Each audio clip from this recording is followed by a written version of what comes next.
Welcome to Optimal Game State. This is part one of a two-part set of videos where we're going to look at some of the changes I think could be made to improve Warcry. It's a pretty common notion in the Warcry community that we don't really need an update. The rules are fine as is. And I think that's kind of an indication of how great the rules for Warcry are and how solid they are. That said, there's always room for more improvement. We've had 3 years of the current edition to learn some lessons. At this point, it's also worth mentioning that there's a lot of discussion around whether we will see a new edition anytime soon. And I'm still firmly in the camp that we will. If that is the case, the developers will have already finalized the final version, and nothing I say in this video will change that.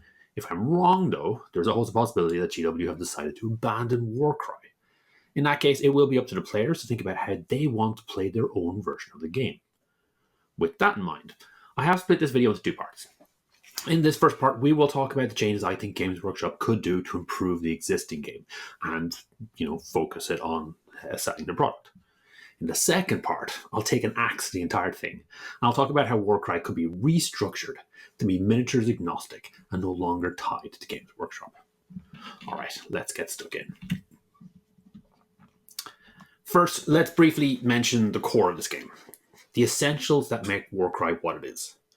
We have 4 turns, alternating activations during a turn. Each fighter gets 2 actions per activation. Attacks are resolved in a single dice roll, and fighters have a pool of damage that they can take before they go down. The game uses special deployment with the goal of skipping turn 1, which usually in other games is just meant moving. It also typically has some fighters turn up on turn 2, and that's a way to make that turn 1 a little bit faster. So it's really streamlined and focused on having a fast, quick game. Special abilities are powered by initiative dice. So those are 6 dice you roll at the start of each turn, and then you group those dice by their value. So you have doubles, triples, and quads. Those are used to power abilities, while the singles determine who goes first initiative. I think that's a great system because it kind of locks in the number of abilities that you can use in a turn, but does keep it a little bit random so that there's you're never quite sure. You have to kind of react on your feet, which is good. All right, this is all stuff you want to keep. Now, let's get into the first one. So the first change is relatively uncontroversial. So currently when we make an attack, we compare strength versus toughness to determine the hit value. If it's equal, then we hit on a 4+. If strength is greater, then we hit on a 3+. And if the toughness is greater, we hit on a 5+. And then 6 is always crit. Now, this does create some weird situations. The best example I can think of is with the Spider Swarm from the Tarantula Brood. So that fighter has 4 attacks, 1 strength, and does 1/2 damage. There are only 2 fighters in the game with toughness 1. That's the Kindlefinger and the Spider Swarm itself. So against everything else, this fighter will always hit on a 5 and crits on a 6, regardless of what toughness they are. If they're toughness 2, it does that. If they're toughness 20, it still does that. Essentially, once you beat the strength or toughness value of your opponent, the value from that stat disappears, and anything else is just kind of wasted points. What I would like to see here is a variation on the Blood Bowl strength comparison. So in that game, if you double your opponent's strength, you get an extra dice. So here we have 2 extra clauses. If the target's strength is greater than twice the target's toughness, so if the attacker's strength is twice the defender's toughness, then we're still going to hit on 3s, but we're also going to crit on 5s as well as 6s. So that'll make it a little bit better. And then at the bottom, the last one, if the strength of the attacker, if twice the strength of the attacker is still less than or equal to the toughness of the defender, so the defender just has double the toughness that the attacker has in strength, then they're only going to hit on 5s and 6s. Crits no longer happen. So that should give a little bit more value, I think, to those stats. It shouldn't really make too much of a difference overall for the game because I think those values are kind of statted in already. But this will actually have it kind of express a little bit better. Okay, so I like this one. This one hopefully should be relatively non-controversial. The next one up is reactions. Now, reactions came in at the end of the current edition, and I think they were intended to mitigate losing a little bit. So to a certain extent, winning a game of Warcry comes down to best using the activations you have, and losing a fighter who hasn't yet activated his turn can be really rough.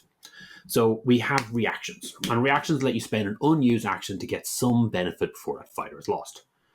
Typically, reactions are not used though, because it would mean spending an action that could be otherwise used to do some damage instead. So often the times you will use it are when you're going to lose the fighter. Now, if you have a mega boss who's getting attacked by a ranged attack, they're not going to use the take cover reaction against that ranged attack, because you're going to give up like an average of 10 damage for a very minor bonus. And that trade-off is always kind of where you're looking at. The big pain point for reactions is the ability counter, which we'll look at in a second. So it does 1 damage to the attacker for each miss and 2 damage for each one rolled. So counter in this case has the opposite math to what we were talking about with the Mega Boss. Because it's depending on the number of dice the attacker is rolling and strength versus toughness comparison, you will get in situations where a weak fighter will do more damage with a counter than they will with a normal attack. So that's one of the few places where giving up that attack is worthwhile. And that makes it the most common reaction you will see. Oh yeah, here it is. So you can see the text for counters there. All right, so what we would like to do is we would like to be able to pull this apart and see how we could do reactions again within the idea of the greater Warcry structure. I would remove that action part. I would merge them back into normal abilities. So we would be powering them off of doubles and triples. So if counter was a triple, for example, then you might not feel so bad when your opponent uses it and it works out well for them. Then you would need to reword some of the abilities, so you would now be able to use these new abilities as reactions in whatever window are indicated.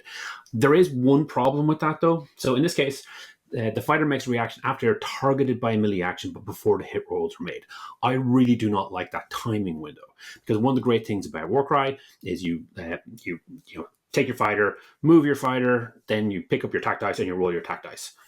This timing interrupts that. Normally what happens is you pick up number of attack dice, you roll attack dice, and then you work things out. And I would encourage moving from the window that counter has, which is just after you've been targeted, to after dice have been rolled. Now that will cause some trouble.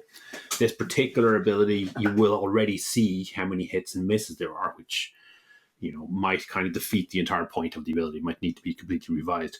But I think for the flow of the game, it makes a lot more sense for reactions to kind of sit in that window after dice have been rolled, rather than trying to interrupt someone after they picked up dice but before they rolled them. Okay. Yeah, I think that better flow for the game. So that's how I would redo reactions. I would make them into abilities. I would give them specific timing windows, but they would still require ability dice, so you wouldn't be able to use them off of actions.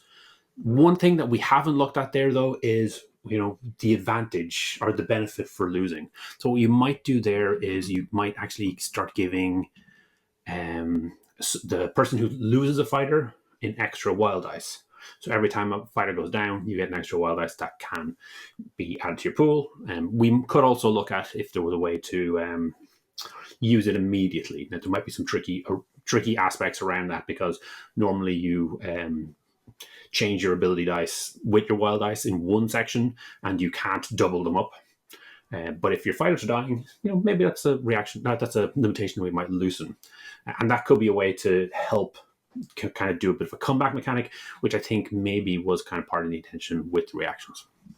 So yeah, give it wild dice instead, and then keep reaction as a timing window for abilities, and then you can kind of do it that way. All right. Moving on. The next thing I would look at is deployment and fighter groups. This one may be a little bit more controversial. I have opinions on this that I don't think everyone has. So the first is, currently we divide into shield hammer and dagger. Now, the current requirement is you split those models equally. And in tournaments, typically what happens is the deployment cards or sets are evenly split across a packet. Now, normally what that means is there's going to be 4 rounds in an event. There's going to be 6 potential deployments that you're going to draw from, and there will be 2 where the shield will come in turn 2, 2 where the hammer will come in turn 2, and the last 2 deployments will have the dagger coming in turn 2. And then you randomly draw from 4. So in theory, it's balanced, because you get you're drawn from an equal pool. Unfortunately, what often happens is you will get 2 hammer, 2 shields, and that's for your 4. Or you'll get 1 hammer, 1 shield, and 2 dagger, and that would be for your 4. So there will be cases where there will be a little bit of advantage for certain people, and purely down to how they've actually randomly put together their list. So I don't think that's great. I think that is a little bit confusing for new players because literally there's no real advantage. You just make sure you group your fighters up into the relevant battle groups.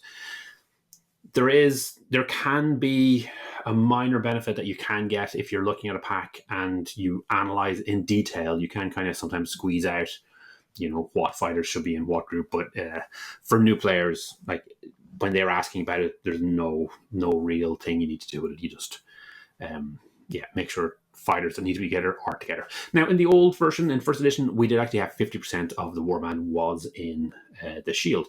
And shield was expected to be on the table a lot more. And if it wasn't on the table turn 1, you were expecting to have a kind of a smaller bit of a melee going on. So there was more meaning to it. So what would I change here? What I would do, and this is me, so I'm a big fan of seeing the deployment first and your opponent's fighters first before you divide your battle groups. So it's an extra decision point. You get to make some choices, what's going to be where. You're going to be trying to bluff against your opponent because you won't necessarily know until you both reveal who's going to be in which battle group. But you will be working from the deployment and the terrain and the mission, and hopefully that will kind of give you an idea of what will work best and what won't.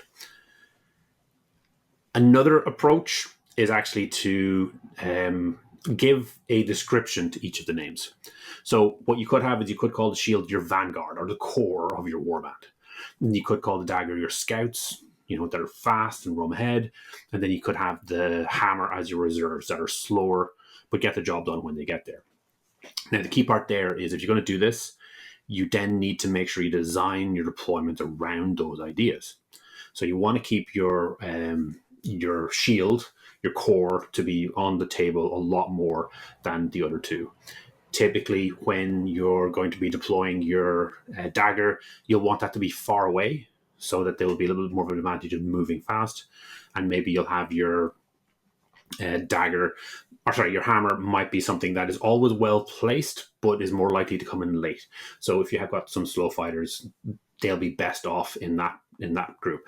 And that's just an idea around having a more of a description explaining an ethos or philosophy around how the deployment groups tally with what's actually going to happen. As I said, my preferred version, and I've done this a few times, is where you actually get to pick ahead of time and then go with that. And I think doing that would make this game a lot more, would make it more appealing to competitive players because they would be able to see that decision point there and they would be able to see impact of that coming out in games.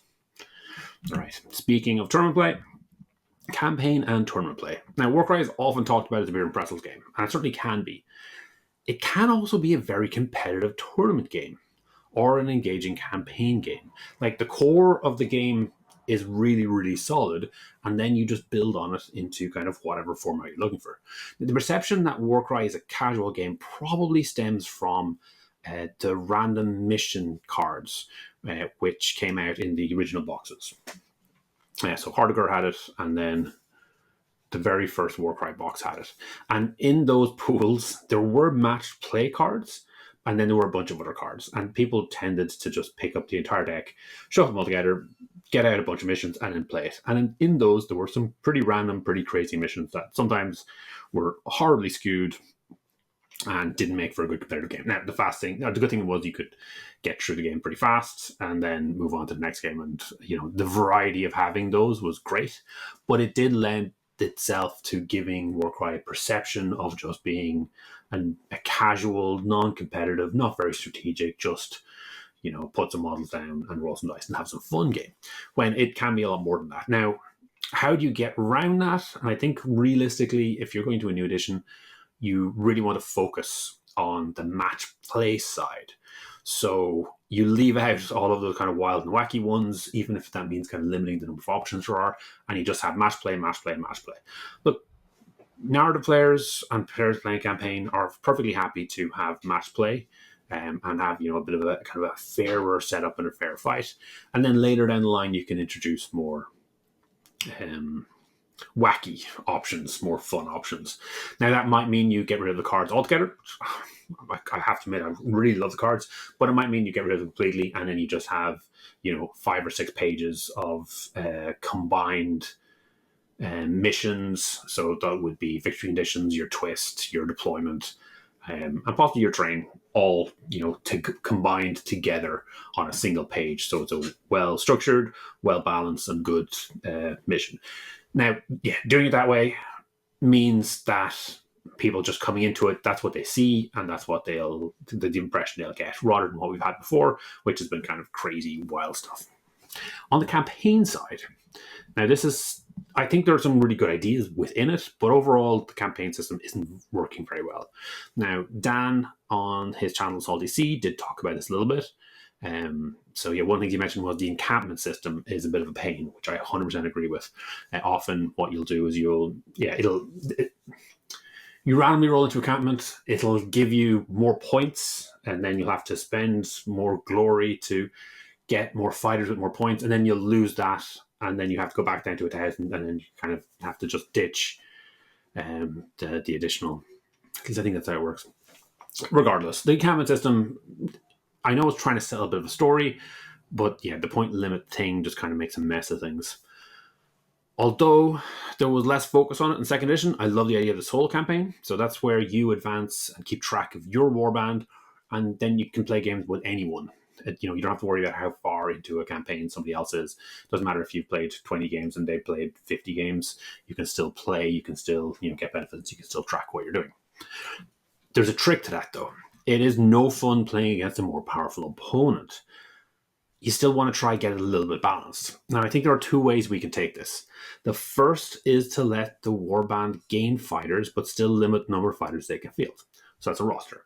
So the narrative campaign would mean you're building up a bigger and bigger warband, but you're still only ever fielding 1,000 points. So if someone's facing against you, they've only got 1,000 points. Whereas you now presumably are buying more models, getting more stuff, your roster is bigger, and you can kind of tailor your warband against whatever you're playing against. The second is to redo the traits. Now, in narrative play, your leader starts with a trait, and then as they develop, your leader and your other heroes can gain more traits. These typically are stat boosts, so that's more damage, more wounds, and something like that. Another approach would be to give these fighters more abilities. Obviously, having more abilities is good, so more abilities better than not, but you're still limited by the number of dice you have to power them. So if we had a warband that's been really well developed, it's got a big roster to pick from, and a lot of the fighters within there have 2 or 3 extra abilities that they can use beyond the norm. On the table, that's still just a 1k warband and 6 ability dice per turn. So there will be more flexibility, there will be more options, but the power level shouldn't have shifted too much that you can't have a fun game. Add in some sort of abstract objective to work with, something like winning 20 games and, kind of a story prize. Something that you can just work towards. Nothing that actually impacts play, but, something to kind of strive towards. And then you'll have something. Now, you do need to make it all interesting. So at the start of first edition, the injury and death table was very generous, and people didn't really seem to like that. In the first Tome of Champions, we saw a more deadly version, which people received much better. So, losing a fighter you've advanced is rough, but honestly the danger adds to the overall game. When I have played campaign ones, I have done it with cards to track my injuries, because I find tracking the injuries quite tricky. Do you track in? Not quite sure how you deal with the injuries, because they do kind of end up being a negative, but you might use them as in blessings kind of thing. Maybe give them a negative point, something like that. Anyway, that's part of the work. But I think a campaign system where you feel like you're developing and where bad things can happen, and you can open up new options is something that could be good. So in this particular case, I think if you could give the heroes ability trees, So one of the other parts is currently with the traits, you'll just pick the best trait.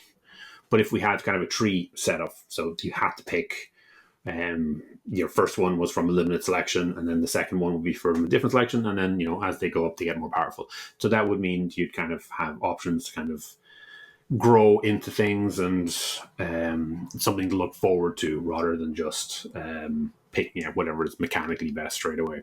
Anyway,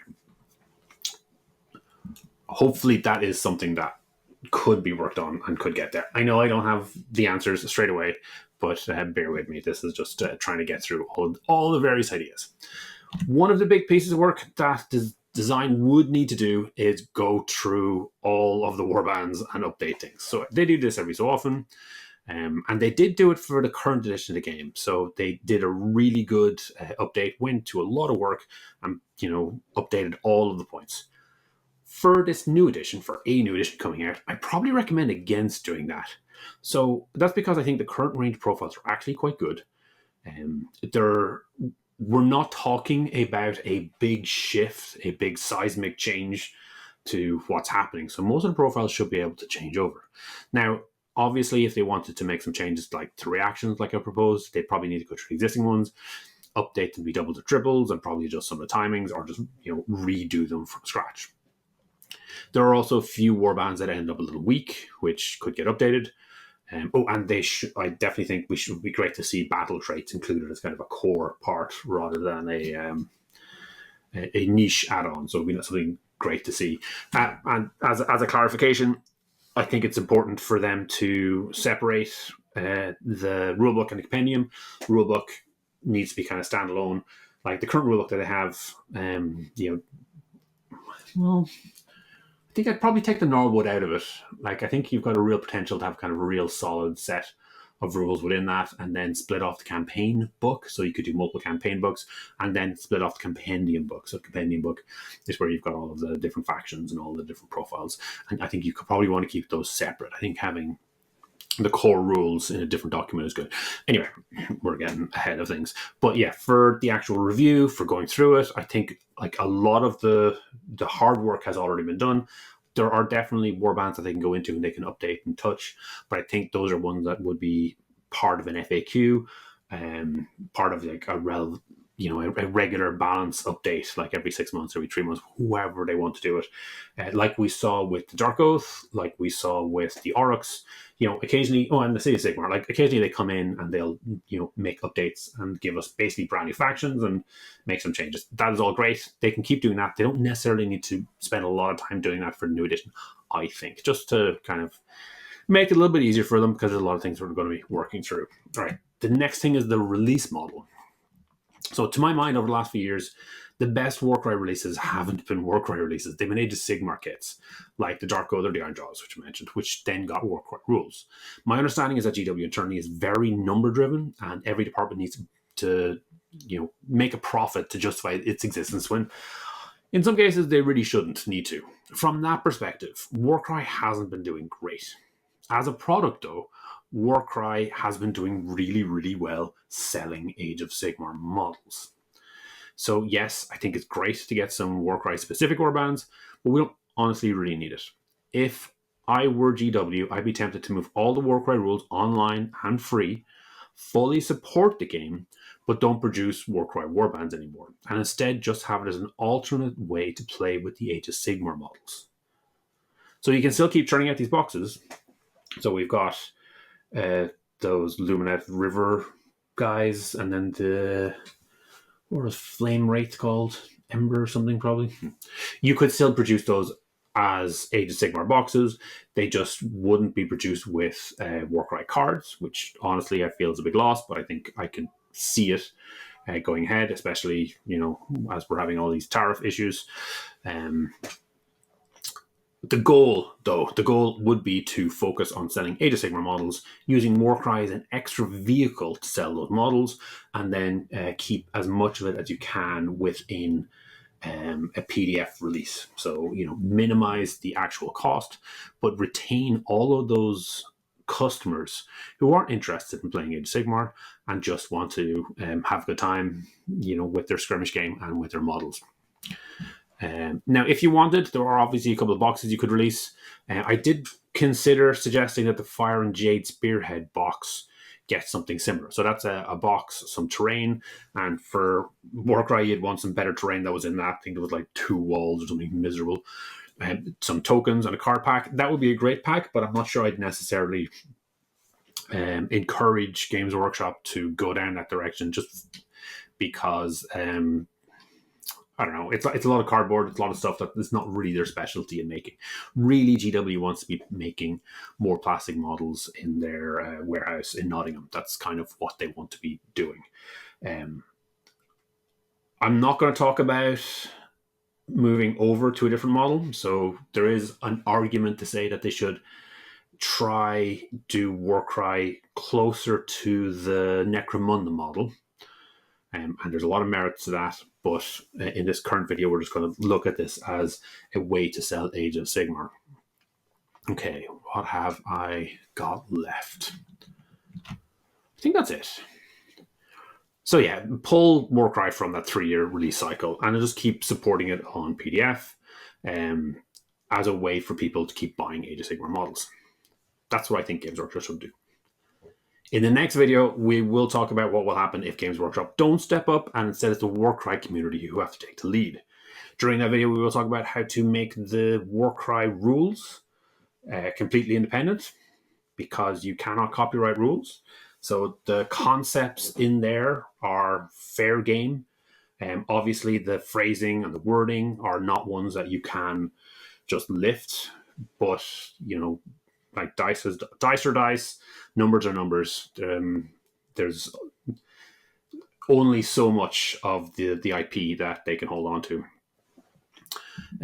And what we will also talk about is how we can make the profiles ourselves and what we can do for that. And I will show a way of basically making Warcry model agnostic. So we could play the game with whatever we wanted. And then we'll talk about a few more kind of extreme twists and quirks that I think could help the game. Anyway, that's everything I have for today. I wanted to make this a quick one. Have a great week, and talk to you next week. Thanks for making it all the way to the end. Hopefully you enjoyed this video. Each week, I put up a new video talking about one of Games Workshop's specialist games. The goal is always to try and make the best possible 2-player experience. If this is something you'd find interesting, please subscribe to the channel and comment to let me know what you'd like to see in future.